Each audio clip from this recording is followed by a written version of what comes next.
Maayong adlaw mga boss, ganap di karong adlaw diri sa tuang Pandayan mga boss no. So mao ni ato ang symbol nga 9 by 20 feet mga boss nga duha ka kwarto ni siya nga native type kubo mga boss no.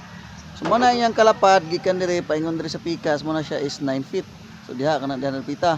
Then diri paingon dito sa unahan is 20 feet. So mao ni update sa tuang trabaho mga boss no, ganap sa tuang trabaho. Utroon din ako mga boss, mangayo kog pasensya gyud, sorry kayo sa mga comments ug sa mga messages nga wala pagid gyapon ako na reply. Busy gyud kayo mga boss. Saon ta man gyud di gina ko mapas mga boss no. So mo to nga mingon ko sa inyo og utro nga tawag na lang gyud mo diretso sa mga interesado gyud kayo kay para ma-priority nako kung mutawag gyud mismo sa akong cellphone number. Ako ibutang di akong cellphone number kay di gyud nako maisa-isa ang mga messages ug mga comments mga boss. Ug mo to no. Mao ni ang mga hitabo karong adlaw mga boss.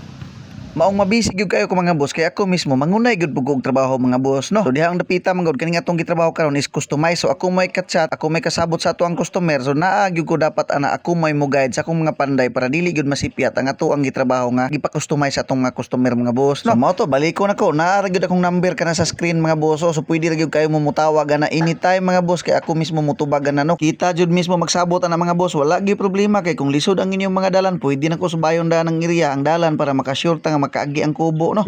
So mora to mga boss, daghan kayong salamat sa inyong pagtanaw no. Bye bye.